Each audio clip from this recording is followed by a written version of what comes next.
For anyone not familiar with us, I think we know everyone, but I'm Scott and this is Cheyenne. We're fitness specialists from the fitness center.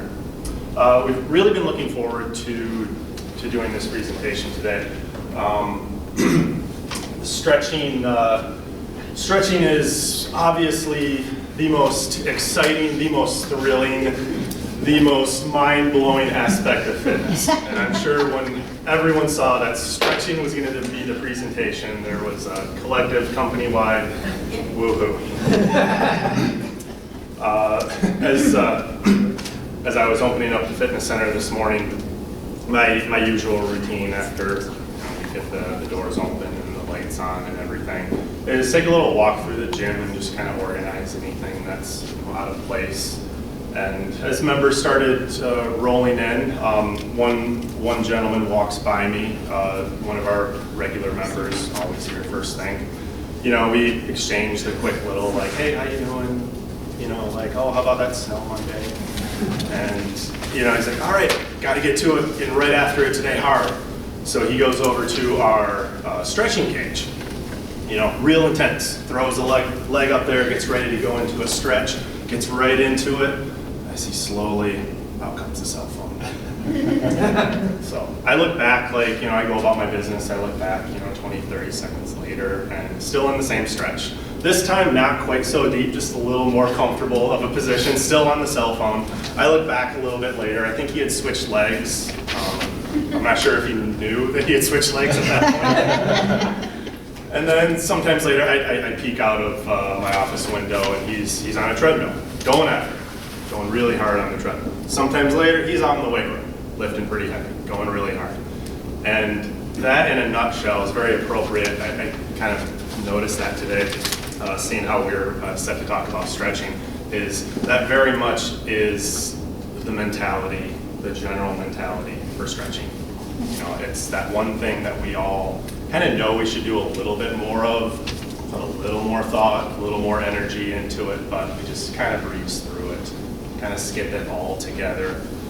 Stretching is easily, compared to every other aspect of fitness, the biggest missed opportunity. Part of that comes from just not putting the effort and energy into it, and also part of it comes from not stretching the right way, just not knowing what's the best method to go about that.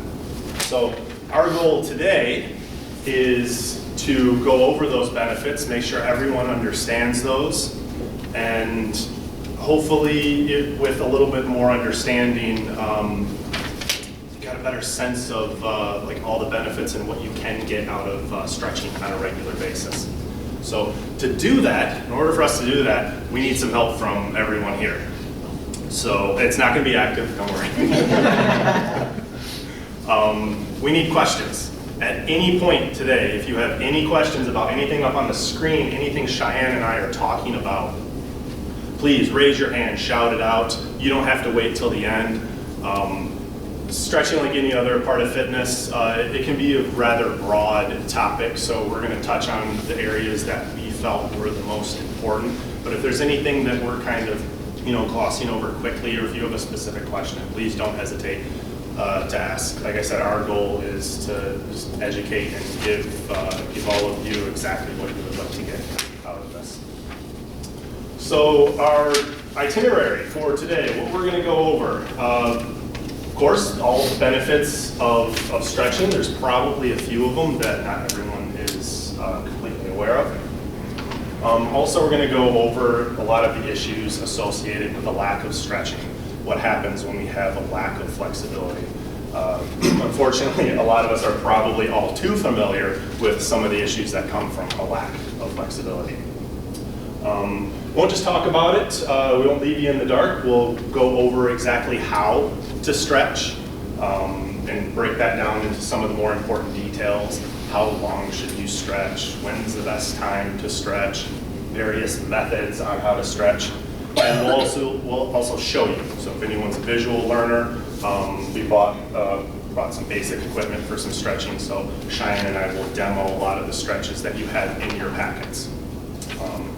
There are really just an endless amount of stretches for every joint, every body part. So we just kind of picked a basic collection of stretches head to toe that we felt were a good mix for today. So the big list, stretching benefits. Stretching is proven to do the following: to improve your flexibility. Stretching very much, these benefits are, it's a domino effect. It's very much snowballs one thing into the next. Joint range of motion is improved. Your posture, your body's alignment is improved. Like any other form of exercise, increase of blood circulation. This is extremely important, not just for exercise, during exercise, but just the day-to-day living. Also, stretching can be very de-stressing, very de-stressing, and there's very close parallels to reducing stress and the quality of sleep one gets. Everyone knows what a good night's sleep, hopefully, feels like. So let's start focusing first on just the physical benefits. We're going to separate this out to the physical benefits one would experience from stretching, as well as the mental side. So pull those two apart and focus on physical first. So let's start with a simple question. So if you had to name one thing that stretching does for your muscles, what is it? You stretch your muscles, what happens? I think it's range of motion. Range of motion. So in a sense, they get longer, right? Yeah. You want to increase your range of motion. So as we go through this today, you'll hear us throw out terms like range of motion, make your muscles longer, lengthen your muscles. For the most part, that is what's happening, but I think a more appropriate way to look at this is how long does your body let a muscle or a muscle group get? So if we take that thought and specifically talk about our hamstrings. So you got three big muscles that kind of group together on the back of your leg. They attach up in the hip and they go all the way down past the knee. It's a super common spot where people feel tight back there. So if you were to do a lot of hamstring stretches, standing, seated, any of them, and you stretch out this area, you're not really actually making your muscles longer. So the distance between my hip and my knee didn't get longer. My femur didn't grow from stretching. It stayed the same length. So when you go into that stretch and you get to that point where things start feeling tight or they hurt and your body puts the brakes on, that's a little bit of a defense mechanism that your body has ingrained in its brain that I can't go past this point. Something bad's going to happen. Something's going to get hurt. Something's going to get pulled. Something's going to get teared. Something bad is going to happen. So various methods for stretching is you need to convince your body to let that muscle lengthen to its fullest extent. So it can be, you have that length already, most people. Your body the brain just doesn't know it. So we need to convince through stretching that it can lengthen safely and efficiently. When you get multiple muscles or muscle groups around a joint stretched out, lengthened, your joint has better mobility. So when we refer to joint mobility, we mean, let's talk about the shoulder. The shoulder's full range of motion. Can I move my shoulder joint through its full intended range of motion without anything inhibiting that range of motion, pain-free? That is joint mobility. When you get multiple joints up and down the body with improved joint mobility, you experience an improvement in posture. Your body is aligned better. We're really going to hammer home the posture part of this. This is one aspect of flexibility that really gets overlooked. So we're going to take some time later and get into this a little more deeper.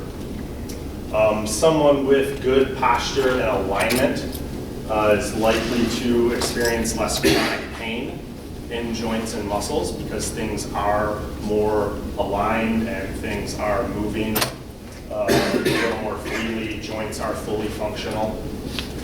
Next up, athletic performance, and ADLs just stands for activities of daily living. Could have just called that one movement, just movement in general. You know, you have kind of see how these things build one to the next. You know, you get longer muscles, your joints move a little better, then you get in better alignment, and then you have less pain. And then when you have less pain, you move freer, you move more efficiently. So whatever type of movement you're looking to get is improved, whether that's running on a treadmill, lifting weights, or just working around the house. Because of all that, there's less to recover from. There's less wear and tear to recover from, and then you just keep cycling right on through. Poor posture. So this is a collection of very common poor posture examples look like. In a perfect world, everybody looks like this guy to the far right.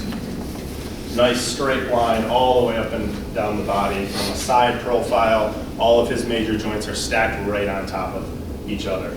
So you go back to this slide, and this guy has good flexibility. He has good joint mobility, good posture and alignment, so he's going to get everything from the left side of that. Probably the two most common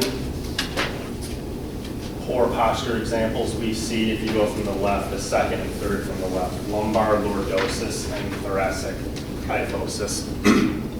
Some of the positions here, for the sake of a visual, for the sake of an example, they're exaggerated a little bit. You don't see too many people walking around with that excessive of an arch, but that is what's going on. Thoracic kyphosis, we see a lot of this in people who spend a lot of time in a seated position. So if you work at a desk and you spend long hours in a seated position, you very, very likely have some degree of thoracic kyphosis.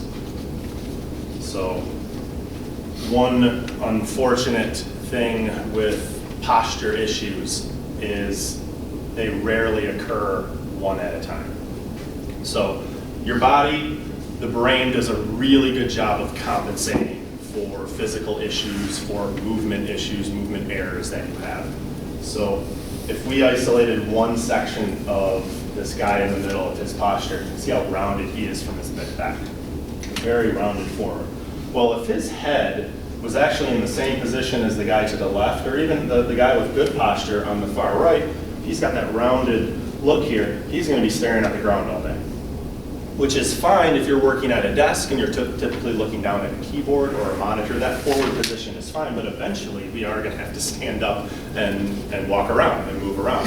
So we compensate for that tightness in here by lifting the head up. So instead of having just one movement issue, now we have two. Movement issues and posture issues rarely happen one at a time. They always happen in pairs. And unfortunately, what happens on the upper half of the body is typically duplicated somewhere on the bottom half of the body. Somewhere down that kinetic chain, it's going to happen again. And why that is because we need to rebalance ourselves. If we have really poor upper body posture, you know, when we're walking around like this, we're tilted forward. We are unbalanced. So we do that head lift up, and you can see his knees and his pelvis are kind of pushed forward a little. He's now rebalanced. So if you took the line that's going right down, the good posture guy on the right down the middle of thoracic kyphosis guy, he's pretty equal on what he has on the right and left sides of the line. So to his brain, he's balanced. Everything's good. You know, everything feels fine. But all these positions that he's in are terrible for movement. And that's where we get a lot of chronic pain that comes from a lack of flexibility, is because, back here, without that flexibility, he doesn't have good joint mobility. So every time he does something with his shoulder, whether it's lift a weight overhead or lift up to the top cover to get something, this joint, the way the head of his humerus is kind of sitting in that socket, it's going to rub up against something. It's going to grind something. And you do that every day, day after day, year after year. That's where you get chronic pain from. That's where you get that wear and tear. And Whether you've experienced it yourself or you know someone who has had, whether it's a knee replacement or a hip replacement or a shoulder replacement, very often they'll say, there was never an initial injury. I just slowly started having a little discomfort. And then it got worse, and then it got worse, and then I couldn't walk, you know? So chronic pain's a little different than acute pain. It's a little different than you slip and fall on the ice and you break something. You know, that's a whole different tale right there. But that's usually how chronic pain develops. The person to the left, lumbar lordosis, we see a lot of this with very active people. So your active person with good posture, he's kind of taking a lot of the positions that are one spot to the left, and he's done what he thinks is correcting them by getting really upright. He's very open and upright. But we're going to come back to this guy in a minute when we talk about low back pain. This right here, that is an absolutely dreadful spot for your lower lumbar and your pelvis to be in. And a ton of chronic low back pain stems from this position right here. This is what, if those four on the left were to take a seat, they would look like some version of the two guys on the left, and ultimately, when we are in the seated position, we want to look like the guy on the right. Sitting isn't terrible. It's just how you sit. If you sit slouched, like the guy on the left, when you stand, you look like the guy in the middle. So the guy on the far right from the previous slide, when he sits, he will sit like this. Everything's in nice alignment. And sometimes this can just come from awareness. Are you aware of, you know, the position that you're in, how things look when you're seated? And there can be quite a large improvement in one's posture just from being aware of how things are aligned. There's a lot of telltale signs for certain posture issues, for certain flexibility issues. If you're walking head-on with someone and the back of their hands are leading like this, they have tight chests. They have very weak back muscles, guaranteed. If your hands are forward like this, you have some version of the guy in the middle going on, or even the guy on the left. So, poor posture leads to just a lot of issues, period. She is having a terrible day. I mean, can you blame her? She has headaches and acid reflux and knee pain and hip pain.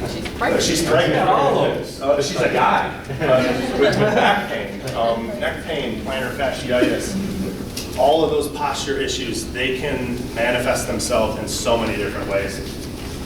These are just 7 examples. You know, we probably could have filled the screen with, you know, a couple dozen, but these are the most common ones.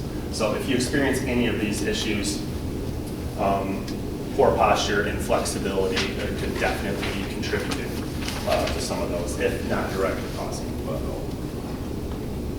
All right, this is the big one, low back pain.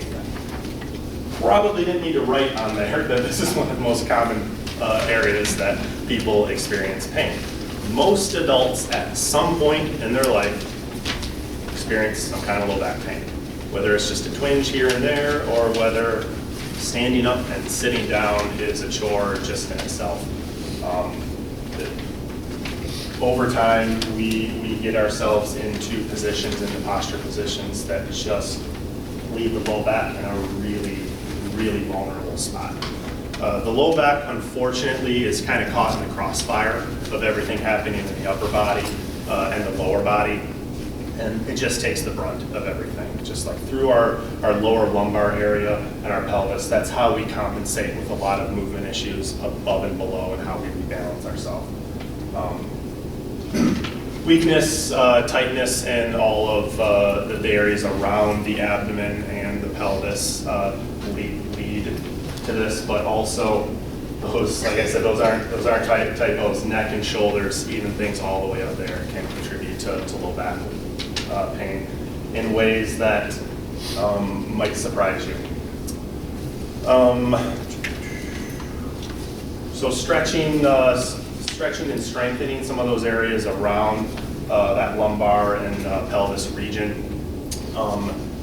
That's where we're going to realign the body, put it in a better position to move more freely so you don't have all those inhibited motions, all those compensations, and you can get some pain relief.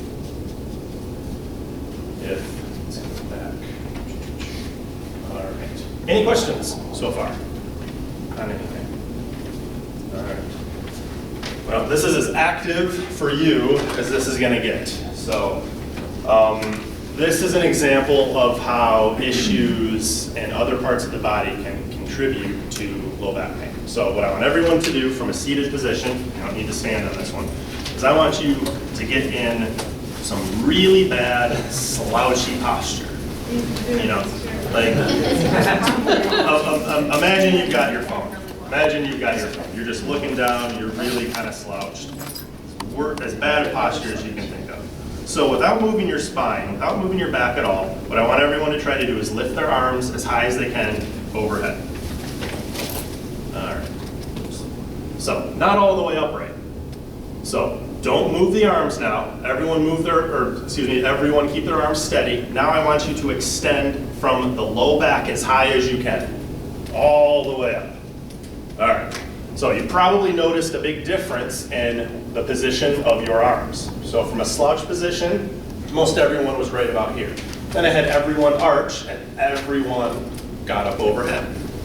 So that compensation right there is the lower lumbar making up for something that the thoracic spine, which is our mid-back, and our shoulders can't do efficiently. Let's get the visual back for direction. All right, thoracic kyphosis. This person right here carries himself in a position where you all got slouched in that seated position. He can't reach up overhead. Well, life's gonna ask you 100 times a day to reach something up overhead. So if he can't do it the right way, he's gonna use his low back to simulate that motion. So every time your low back does something it's not supposed to do, that's just extra wear and tear. That's an extra task it's doing that it's not supposed to do. So you do that time and time again throughout the day, year after year, and all of a sudden, you've got low back pain. Oh, there's something wrong with my low back. Well, unfortunately, pain site and pain source aren't always the same thing. His problem for his low back pain was probably up in his mid-back and his shoulders. So all the time that he's been stretching out the low back, getting low back massages, wondering why my low back is not feeling any better, the issue was probably up a little higher. He would have extended up a little bit, got a little taller through his mid-back, stretched his shoulders and his chest out, opened things up. All of a sudden, wow, I can move. I can reach those arms up overhead. I no longer need my low back to constantly do this every time I need to reach up, out, and overhead. If you draw, let's look at lumbar lordosis specifically now. Now, probably wondering like, oh my gosh, what do you do then? You know, it seems really, really complicated. You know, like I've got pain in a certain area, like what's the method? The method seems complicated.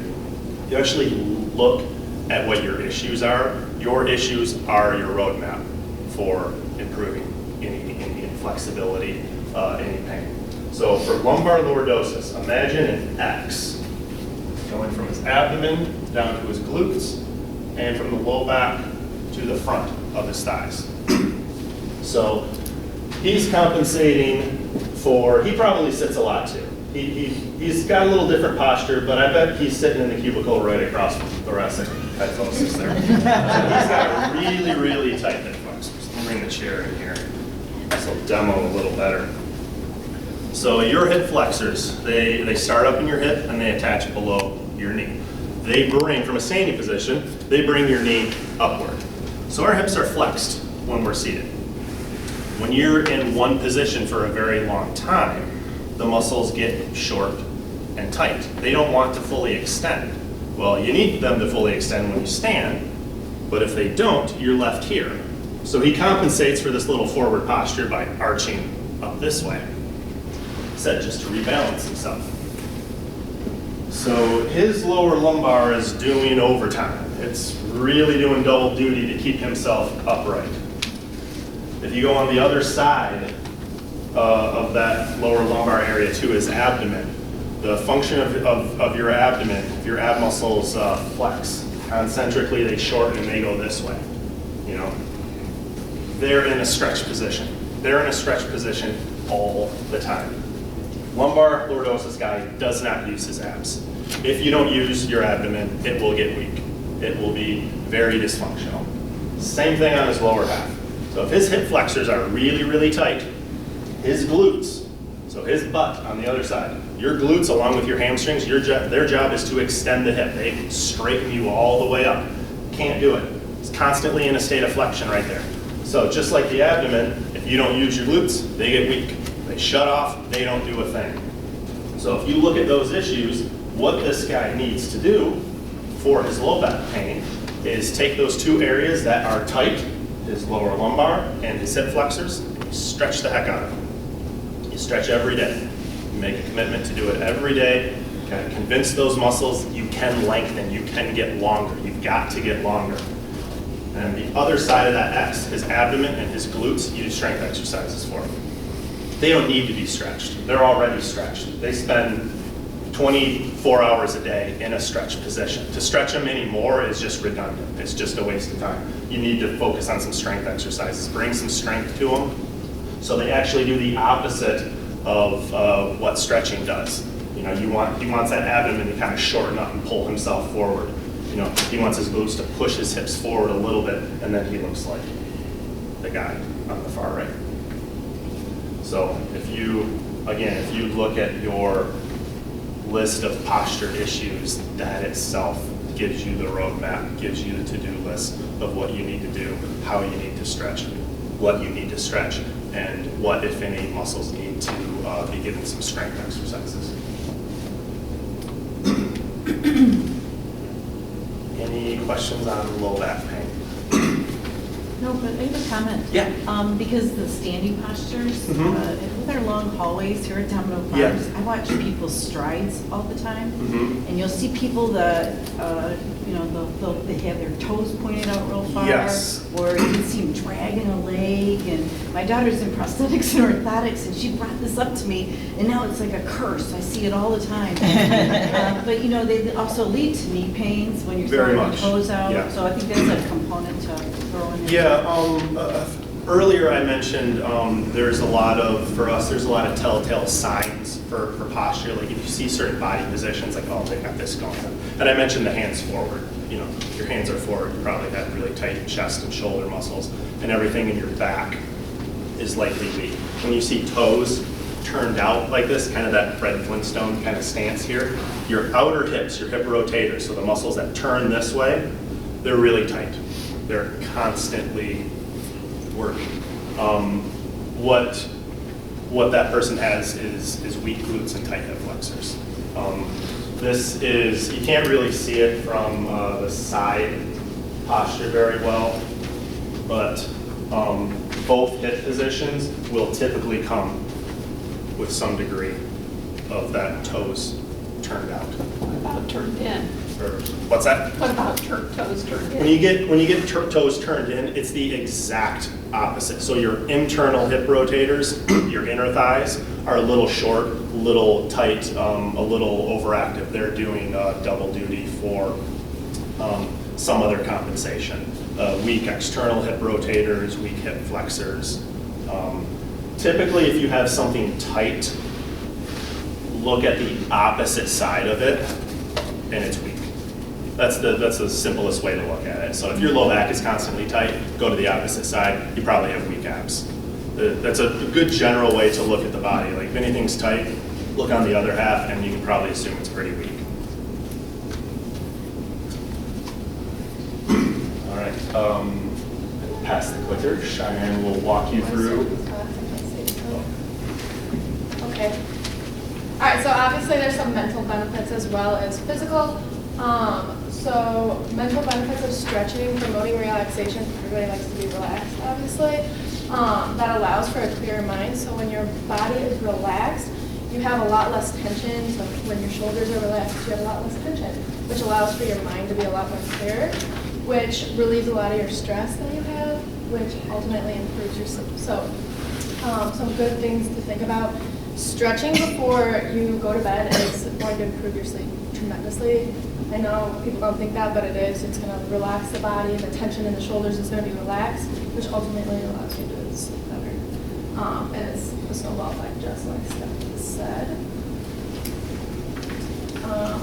Stretching and stress relief, so just like what I said. So when you're doing some kind of stretch, that's going to allow that tension to relax and your blood is going to flow a lot better.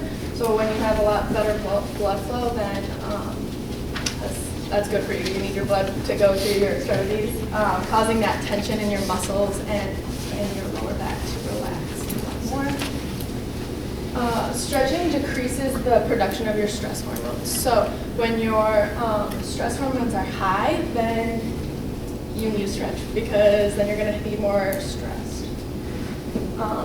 Just like Scott said, common areas that we have tension is your lower back, shoulders, neck, that sitting position. Your shoulders are, neck are very intense. So stretching is going to relieve that.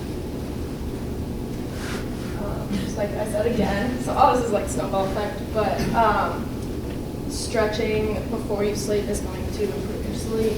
Stretching as a part of yoga may also improve the quality of your sleep. So come to yoga on Fridays, is what we're saying. And it also, it's going to clear your mind before bed. So a lot of people with insomnia have just a wandering mind. So doing some kind of stretch before you go to bed is going to stimulate that. Wait.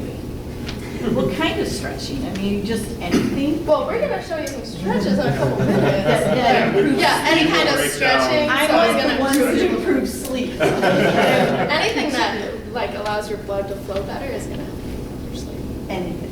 Because I know there's specific yoga poses that are like, So- oh, do this one before you go. Yeah, Cheyenne mentioned yoga, and one very overlooked aspect of yoga is the breathing, and that will promote a lot of relaxation.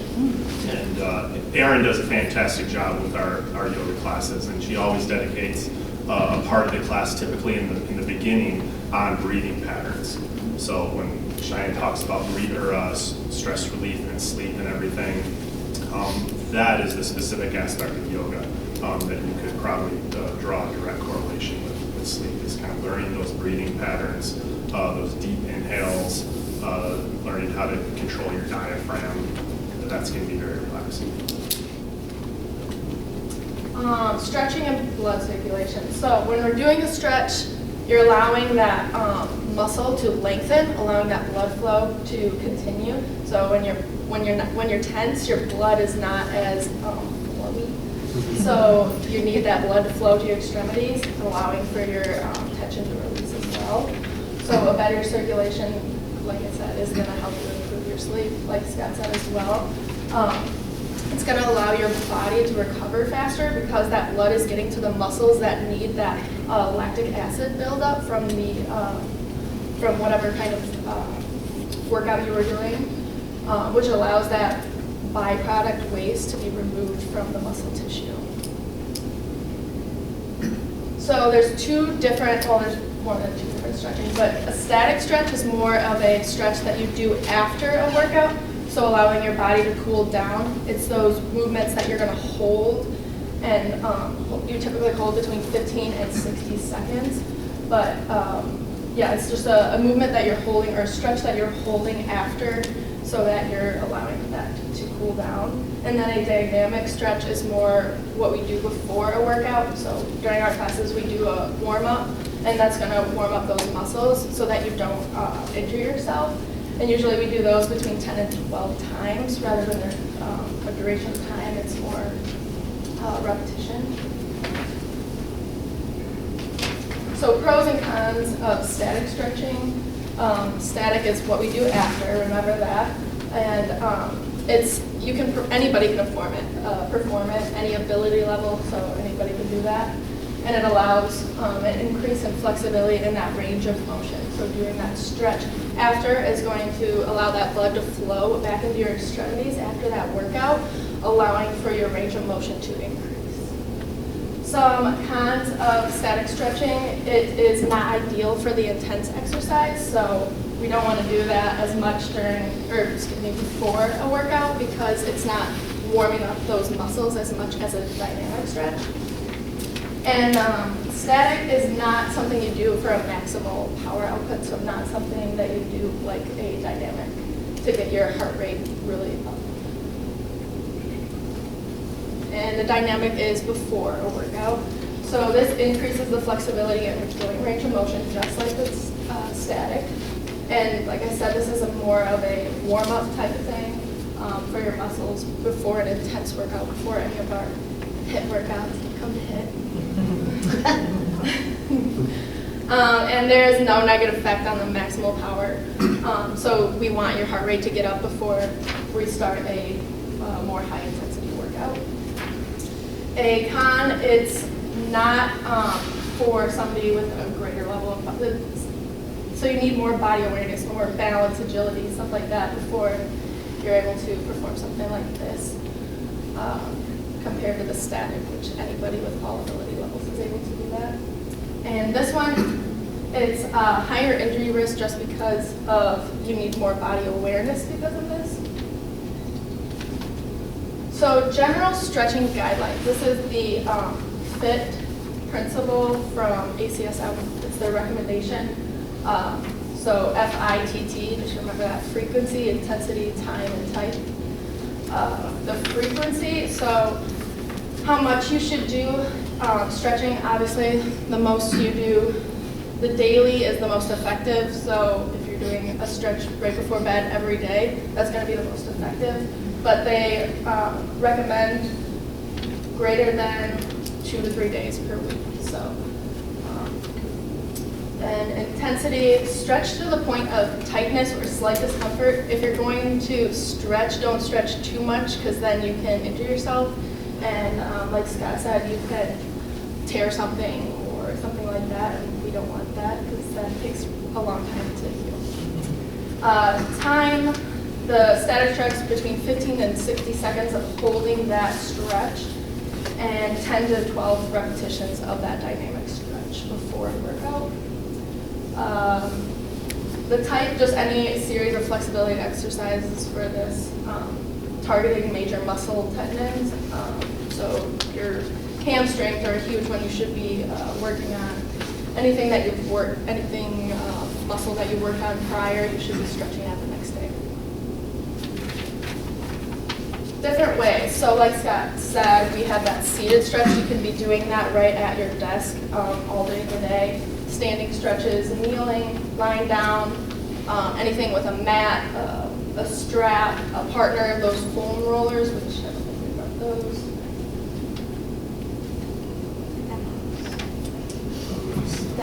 Before we start, So now everybody has to participate.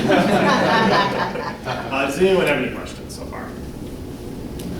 God, one question. One. Growing up, people always stretch prior to like taking a run and stuff like that. But I've heard people say the opposite of that. That it's really not necessary to stretch before you run, and that you actually get better stretches if your body's all heated up, which makes sense too. But you talked about preparatory, dynamic stretching prior to exercise. Yeah, it's just as we've learned that dynamic stretching with that's a little more movement based. It's a little more appropriate for higher intensity types of activities. Exercise is, of course, just thousands of years old, but really the good research behind various types of exercise has really just come about in the last 20, 30 years. And even some of the older studies, there was a lot of holes in them. The sample sizes were small. So we've just kind of learned a little bit over time that static stretching where the end position of your range of motion is held for a long period of time. There's been numerous tests done where they've taken sprinters and they've taken weightlifters and hold a certain stretch and then immediately go into your activity. And there's been a documented decrease in speed production or power output. Now, those same tests numerous times have been replicated with dynamic stretching prior to activity with no decrease of power output or of speed output. That's why we tend to recommend a majority of your static stretching for either after activity, or if you're just going to only do stretching in like an exercise session, that's more appropriate. If you're going to do some kind of stretching before exercise, make it dynamic, make it with a little bit of movement. I think Cheyenne had up on that slide that we usually organize our dynamic stretches through repetition rather than counting time. You know, whether that's just like a standing leg swing to stretch your hamstrings out. We just kind of organize that like repetitions like we would in any strength exercise. What about dynamic stretching, like kind of when you're working out? Like, so if I'm doing a bench press, while I'm resting, can I do some kind of dynamic movement to keep my shoulders loose? Definitely. Okay. Yeah, definitely. And that's very recommended if you have like a tight muscle group or like like an achy joint and you're doing strength training exercises for that specific area. Grouping some of those dynamic stretches during the workout would be great just to keep it loose. You know, at the very least, it just keeps the blood flowing. And one of the biggest benefits of stretching is that blood circulation. So when blood circulates, blood carries oxygen. For aerobic exercise, you need oxygen, so you have to circulate blood. I'm sure, are you going to show us examples of the dynamic? Definitely. We're gonna show you, we're gonna demo you some. Yep. I mean, down and dirty here. All right. Any other questions before we start demoing? Yeah, can I ask Paul what he does before he plays hockey? How do you stretch before you play hockey? You play hockey? Stretch and take a couple Advil. You see me working out, and then you say, how's that? I just do simple stretches. You do? Yeah. So you did it the dynamic or the static? That.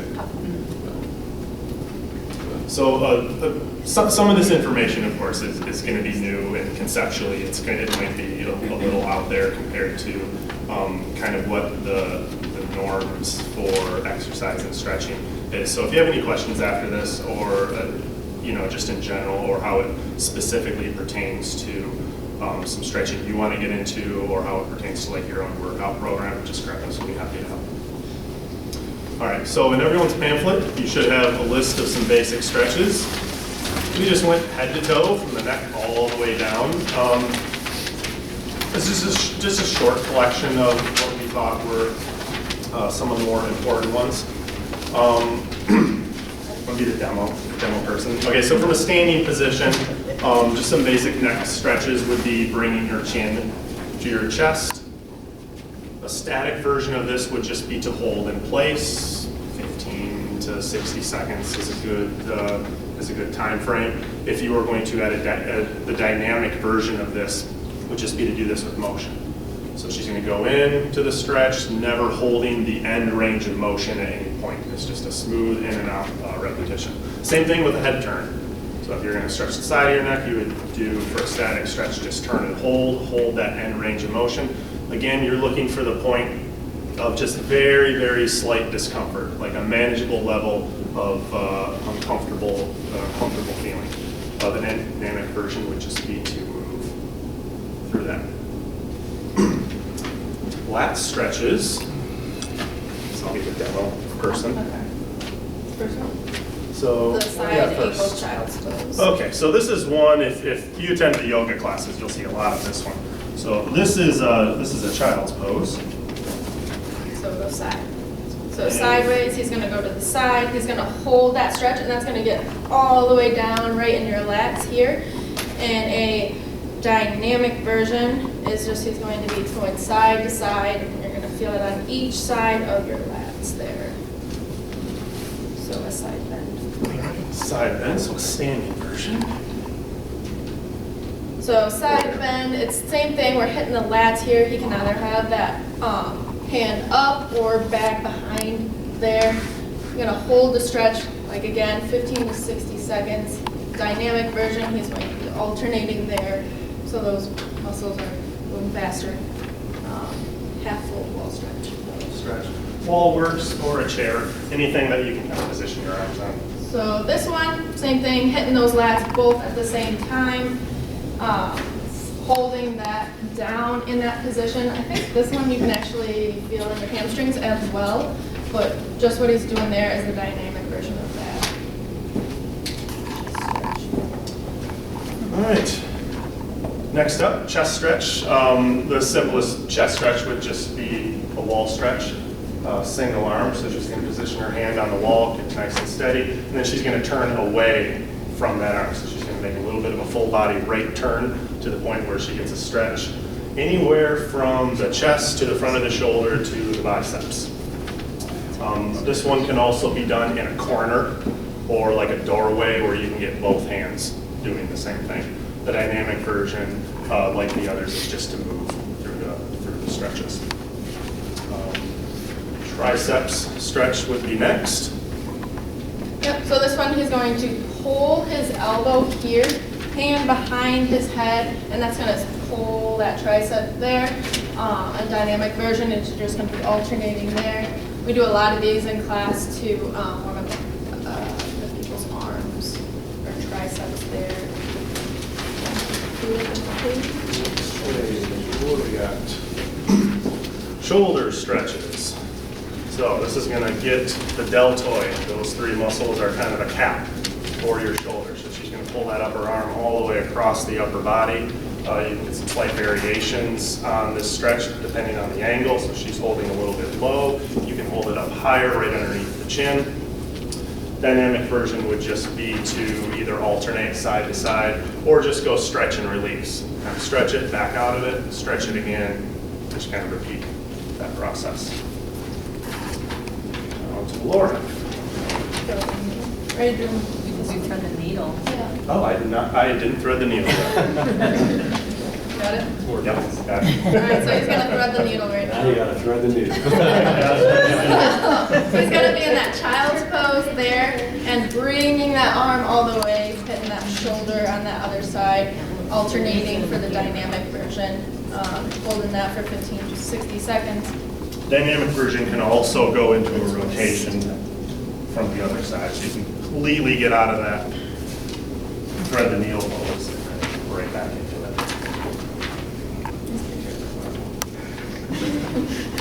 All right. You look great.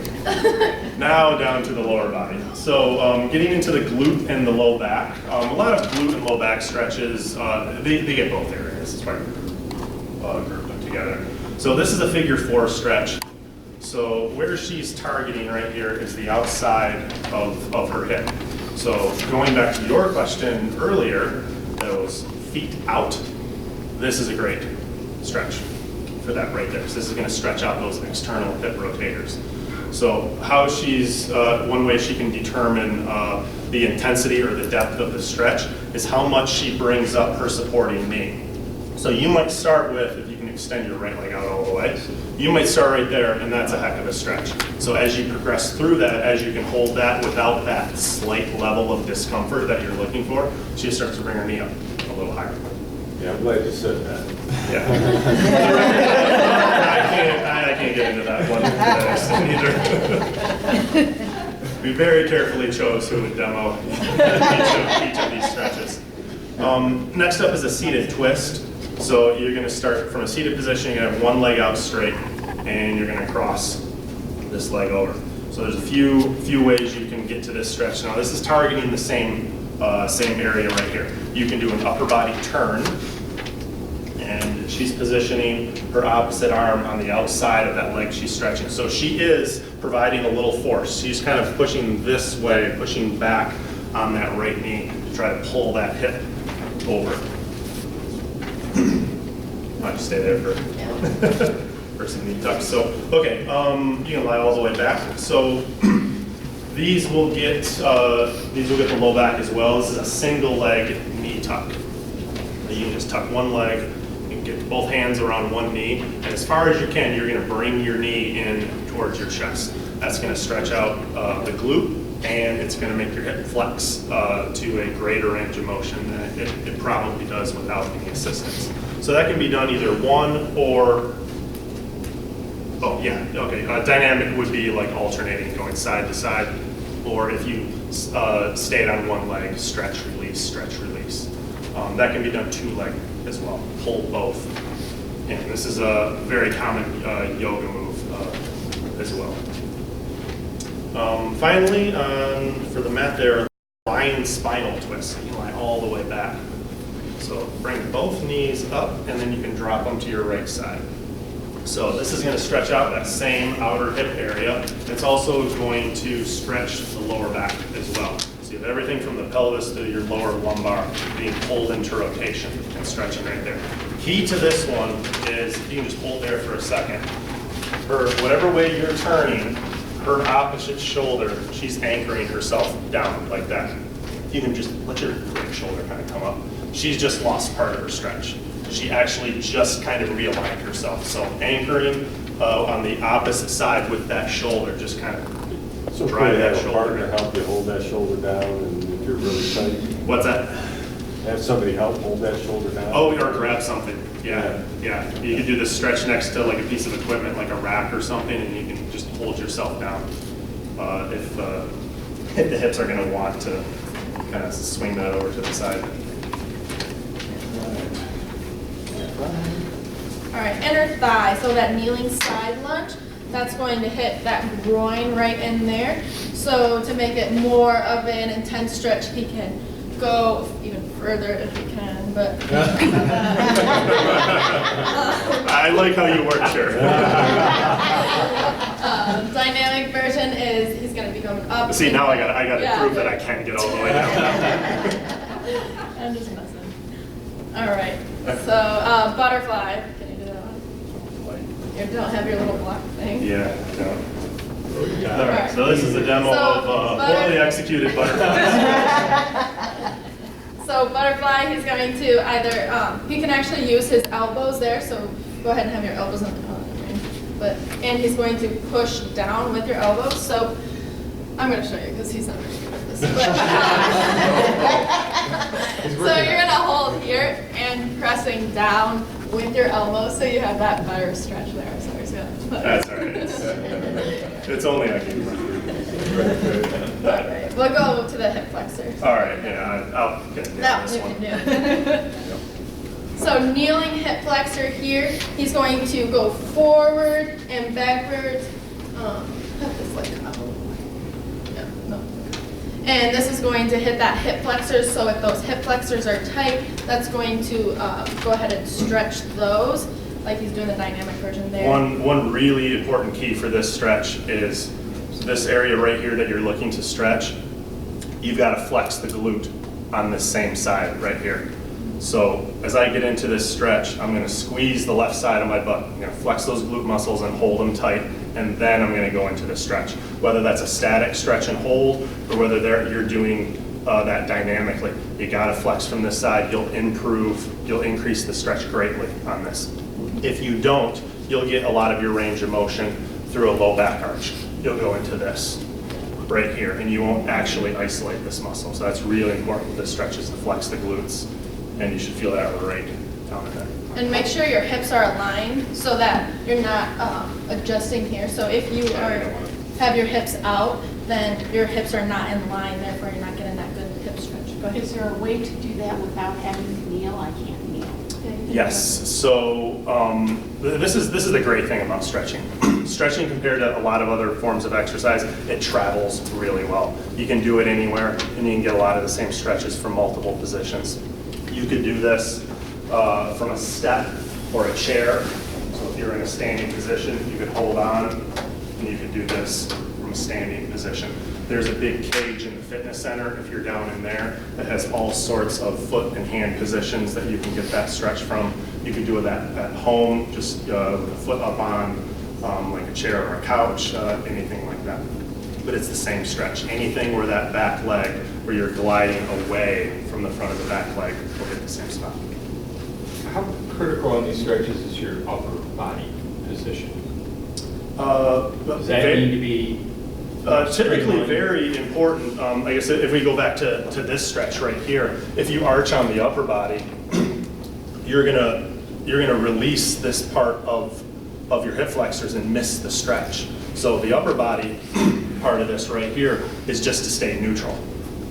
So typically a poor setup position in the upper body will lead to a poor movement pattern that might decrease the quality of the stretch. So just as it's important to keep this glute tight on this kneeling hip flexor stretch, you don't want to be arched up like this. You want to be kind of very straight and very neutral. Like if you compare the range of motion between the two, the proper version here, it's way shorter than what we see a lot of people do. The big range of motion and a big arch right there. Hamstrings, of course. All right, so hamstrings, that's right under your glutes. That's a good stretch, yeah. So head to those hamstrings. Redemption for that butterfly. So this stretch is going to go actually all the way up into your lower back as well. A tight hamstring also results from a lower back pain as well, so that's a good stretch to do if you have lower back pain as well. Do you want to see them? Yeah. So kind of the same thing. You're just seated, stretching there. You're going to feel it all the way up, going through the glute and into the back, really getting that hamstring stretch there.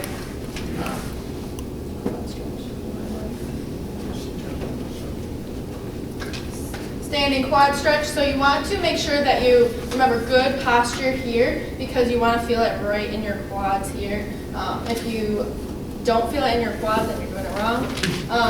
A lot of people like lean forward. You really want to stand straight and pull that ankle right to your glute. This can be, for some this is an extremely simple stretch, and for some this can be extremely difficult getting the leg in this position. So if you can't get the foot high enough to get a hold of it, you can prop it up with like a chair and just do a little lean forward, and you'll get that same carry. So that's one way to work around the inability to actually get a hold of that foot. So lying quad stretch, it's the same thing as standing. You're just going to bring that foot to the glutes. Good posture as you're laying there as well. Nice straight and aligned. Getting that quad stretch there as well. Calf stretch. So I think this is last one. Calf stretch.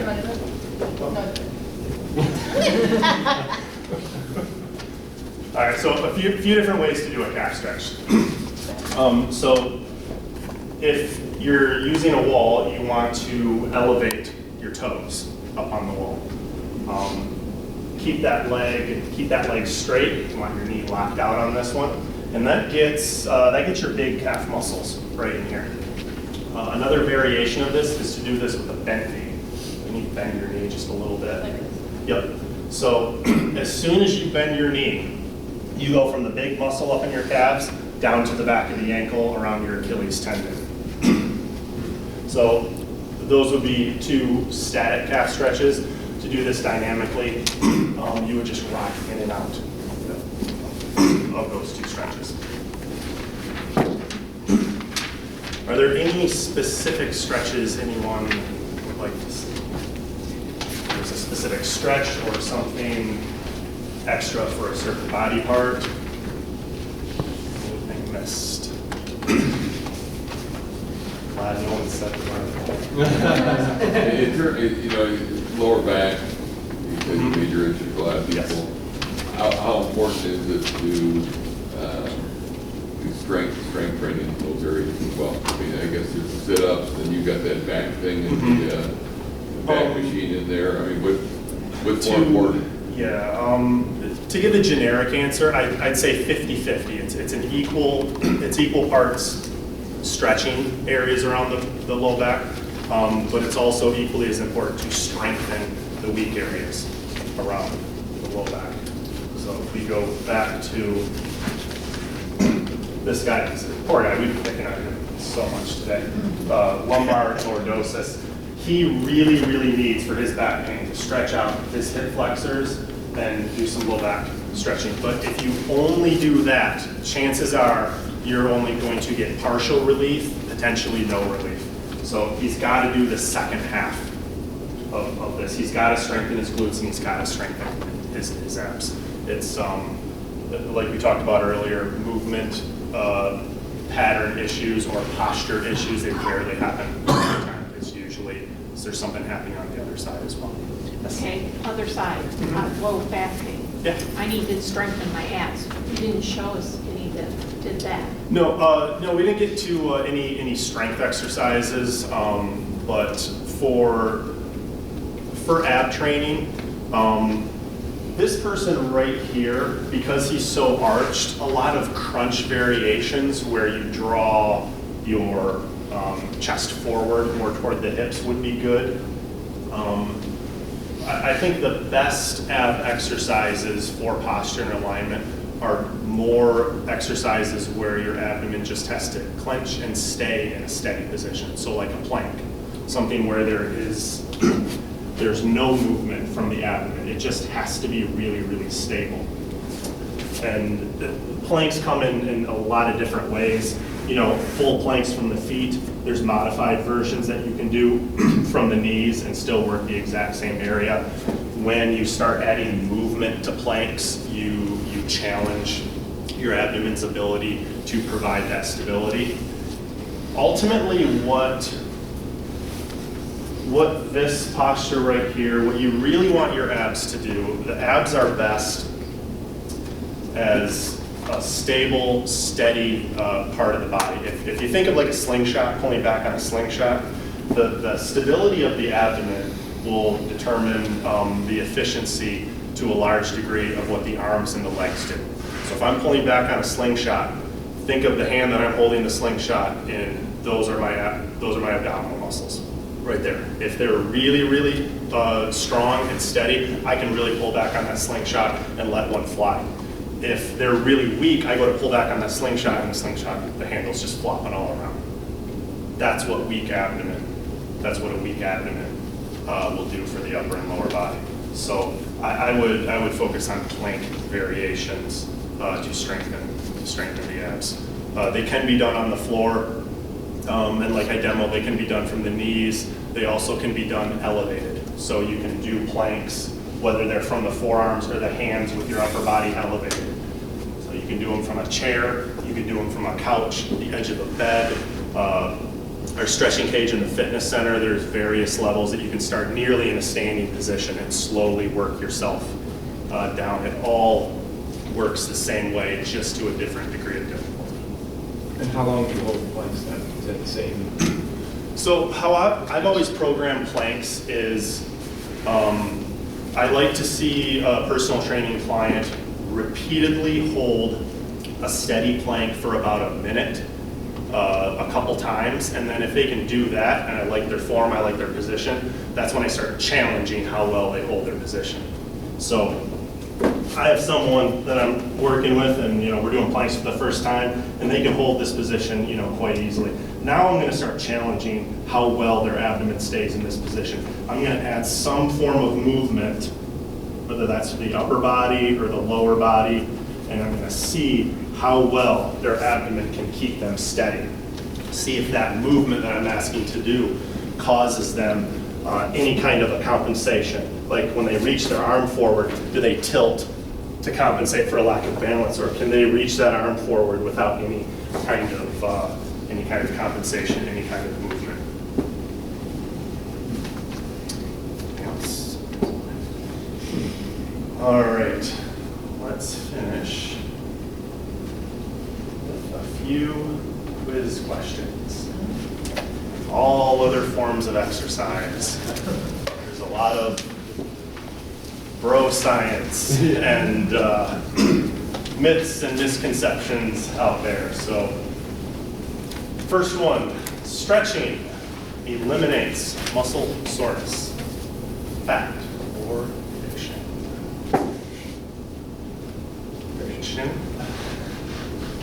False. Absolutely. Soreness from exercise typically comes from very, very small tears in the muscle. I know that sounds terrible, but it's fine. That's what happens. That is how someone develops strength and develops growing muscles. It's that damage, those micro tears. It's the body's rebuilding of that. That action is what builds muscle, grows muscle, makes muscle stronger.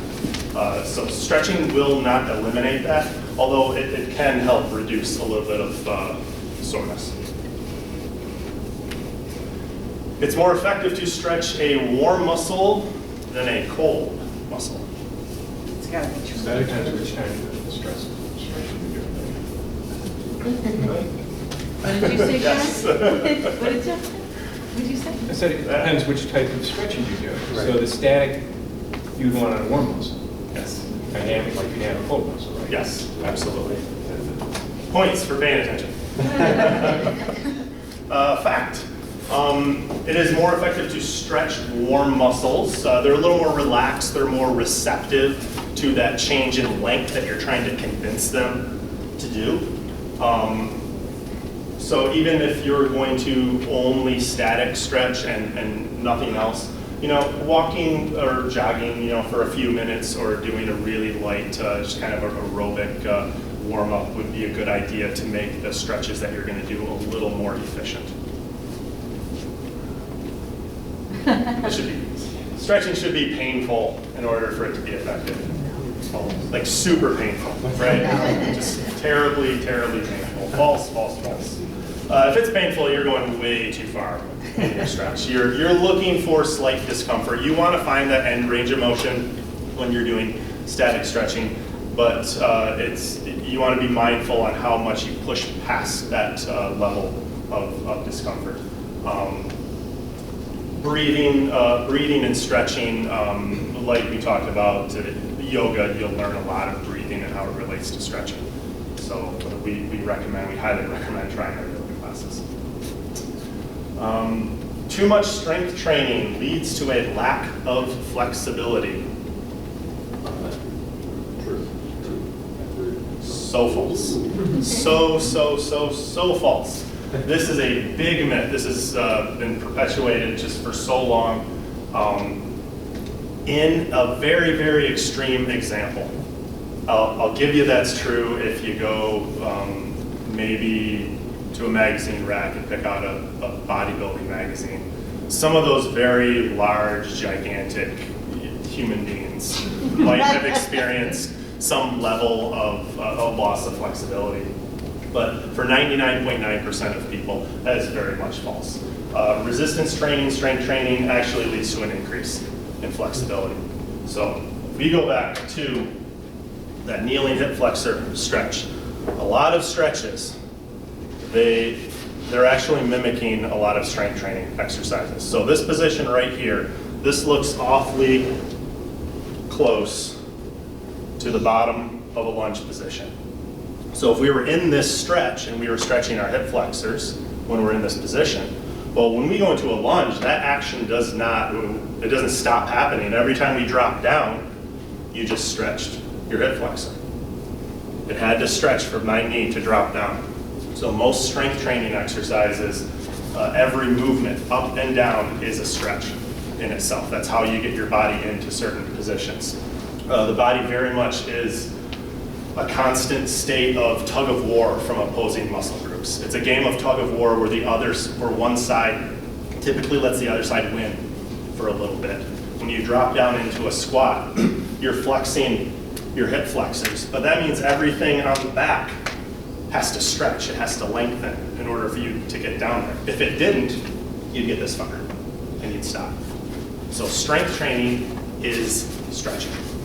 It will not be to a decrease in flexibility. All right, quick review. Stretching leads to muscles that are more flexible. Joints have a bigger range of motion. Your posture is better, your alignment is better. You have less pain, your injury risk is reduced. You are less stressed, more relaxed, you sleep better, you are awesome. You feel and look awesome. Any other? Thank you very much. Thank you.